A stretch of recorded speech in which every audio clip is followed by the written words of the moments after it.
Hi, I'm Kurt Kopala from atightloop.com, and today I'm going to be tying John Barr Slumpbuster. The materials I use to tie the Slumpbuster are any streamer hook. Today I'm using a Mustad stinger hook in size 4, tungsten cone heads, 025 lead wire, Danville flat wax 210 denier nylon thread, gold ultra wire, gold crystal flash, and black pine squirrel zonker strips. Let's get started tying the Slumpbuster. First I'm going to attach 5 or 6 turns of lead wire to help center the cone on the hook. Trim the wire with an inexpensive pair of scissors and start your thread about halfway up the shank. Move your thread up to the lead and put a couple turns of thread through it to bind it to the hook shank. Now move our thread down to just in front of the hook barb. Now we're going to tie in the rib. I like to run the rib the entire length of the hook shank. I'm going to trim off 5 or 6 strands of crystal flash, fold it around the thread, and attach it to the top of the shank. Move the thread up the hook shank, binding down the rib tightly as we go.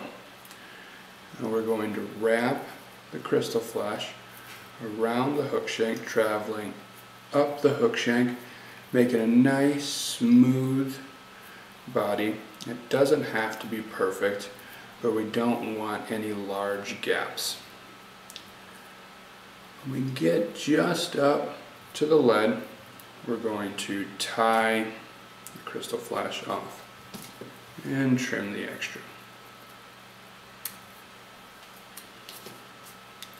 I'm going to take a zonker strip.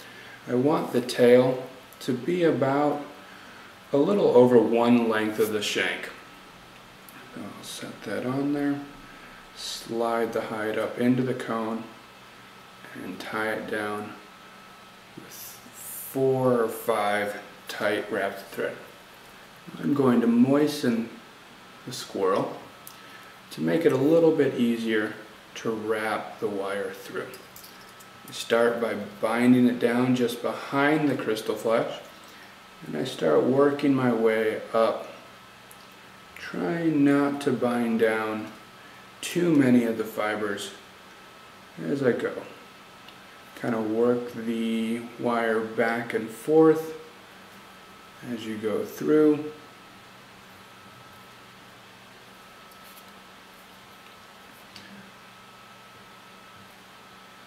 And you want 4 to 5 turns of wire, depending on the length of your hook shank and the size wire that you're using. Trim the wire with an inexpensive pair of scissors and finish it off. Now we're going to attach the collar. To attach the collar, I lay the zonker strip over the hook with the hair running backwards. I will tie the hide in. Once again, tight turns here. And depending on the thickness of the strip, we're going to get 2 to 3 turns. Don't trap any of the fibers as you turn. And then tie off. Trim the extra. Put a couple more securing turns of thread and whip finish. On this fly I use 2 whip finishes, and I don't apply any glue to the head.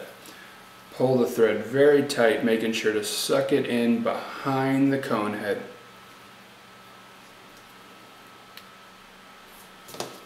Trim your thread. And that is the completed Slumpbuster. It's one of my most favorite streamers to fish for both trout and warm water species. It's a very easy pattern to tie, and I know you'll enjoy it a lot too. Thank you.